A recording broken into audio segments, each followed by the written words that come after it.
morning. This is KELOLAND on the go with all you need to know in news and weather as you start your Sunday. We also have your Boredom Busters coming up, but first, our top story. The mayor of Harrisburg says he was shocked by the selection of Lincoln County as the site of a new men's state prison. On Friday, the South Dakota Department of Corrections announced an agreement to purchase around 300 acres south of Harrisburg as a location for the new prison to replace the penitentiary in Sioux Falls. Mayor Derek Wank wasn't expecting the DOC to select the site due to the rapid growth in the Harrisburg area. We just didn't think that the state would pick this location, and lo and behold, a few months later, we find out, and we actually just got contacted by the state on October 6th that this was a suitable location that they had picked to build the prison. So we're kind of in shock that this was actually the location that they picked. Mayor Wank says he's hearing from property owners in the area who are concerned that a new prison would lower land values and limit future development. The city of Harrisburg was hoping to make the area less appealing to the prison site by denying a contract for the prison to use the city's sewer system. Police in Rapid City have arrested a man for allegedly firing a handgun at a patrol car. 44-year-old Christopher Don is facing several charges, including aggravated assault on law enforcement and discharge of a loaded firearm while intoxicated. Police say he left a bar early Saturday morning and fired multiple times at a passing patrol car driving to an unrelated call. Two bystanders disarmed him and held him to the ground until police arrived. Police are crediting those bystanders for stopping a deadly threat posed by Don. Now, no one was hurt in the incident and no damage reported to the patrol car. October is Breast Cancer Awareness Month, and a Northwest Iowa woman who was diagnosed with breast cancer a year ago is now using her story to advocate for cancer screenings. Becky Roman went for her annual screening last October. Her scan showed some signs of concern, and after more testing, doctors determined it was cancer. Over the span of 6 months, she underwent 25 radiation treatments and surgery. She's been in remission since March. In my case, that was just so important that I did it annually. It really worked out in a best case scenario for me. So I guess my biggest push would be to say, just get it done. Go get your mammogram. Roman, who is a physician's assistant at Sanford Rock Rapids Clinic, says she was able to get through her experience with the support of her family, friends, and her work. Let's take our first look at the forecast now with meteorologist Adam Rutt in the Storm Center. Good morning, Adam. Good morning, Perry, and good morning, everybody. It's not as chilly as it was yesterday morning, but still pleasant all the same if you are going to be out and about for your Sunday morning routine. We're in the 40s in many locations. Yesterday, we were in the 30s with a couple of 20s for good measure.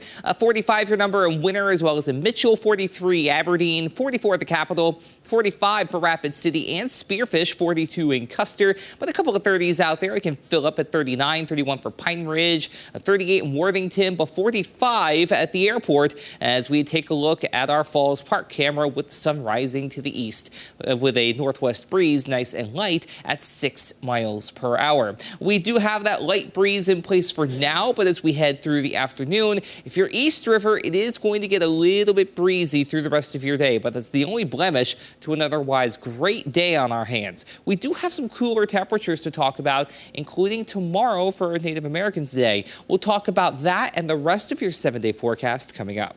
All right, thank you very much, Adam. Well, the arrival of cooler weather means it was time for the final Cars and Coffee event of the year. Saturday's event took place at Schulte Subaru.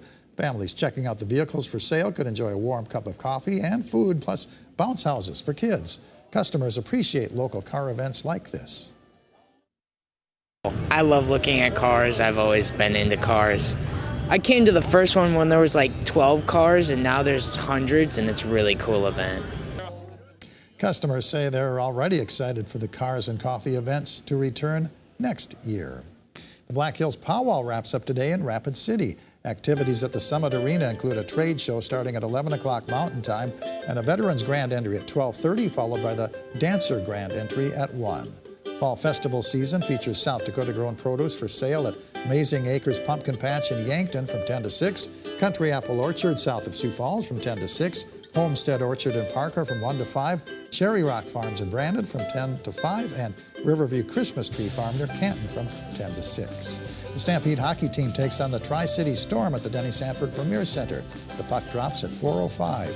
Enjoy a double header of pro football action on KELOLAND TV. CBS Sports coverage begins at 11 o'clock Central Time with the NFL Today. The Baltimore Ravens take on the Pittsburgh Steelers at noon. That's followed by the Kansas City Chiefs at the Minnesota Vikings at 3:25. Adam?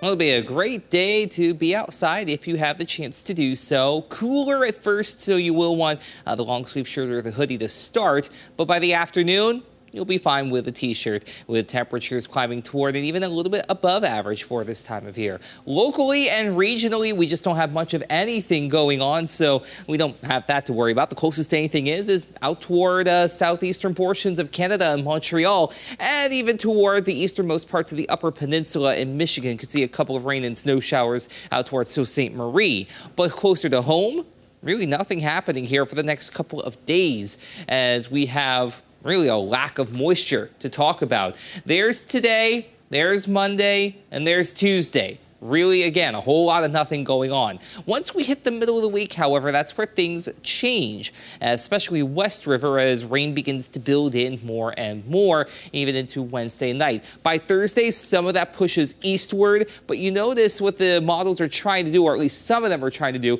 and that's keep the bulk of the moisture pushed down south of I-90, more so into Nebraska, only to have a little bit of wraparound rainfall come around for Friday into Friday night. So we'll see how this evolves. Just know that the late week outlook is slated to be a little on the soggy side at times. It'll be cooler as well with that rain and cloud cover in place, as odds for below average temperatures are favored. But we flip the script as we head toward the second half of October, with odds for above average temperatures winning out. Whether that's by a little or by a lot, all that matters is the odds are favored. With the deeper the shade of orange you see, the more likely you are to see it. Today, though, seasonable. 60s across much of the area, a few low 70s in southwestern KELOLAND, but still not all that bad at all. We'll have low temperatures tonight falling mainly into the 30s in many locations, a few low 40s out toward Pierre, with the rest of your 7-day forecast featuring seasonable temperatures on multiple occasions. But by the end of the week, we're talking about a little bit of rain and 50s coming back for high temperatures for Sioux Falls and in Aberdeen. So if you do have any early week plans, you are good to go. The Native American Day outlook for Monday across the region is shaping up to be quite nice, but it will be cooler on Monday compared to what we'll see today, and that rule also applies in Pierre as we go from 68 today to 62 on Monday, and then some late week rain moving in. Last but not least, we have the Rapid City near 70 today, 66 on Monday, but cooler temperatures and rain come in for Thursday and Friday before we dry out as we head into Saturday. Have a great day, everybody. For more on your local news, weather, and sports, you can always head on over to KELOLAND.com.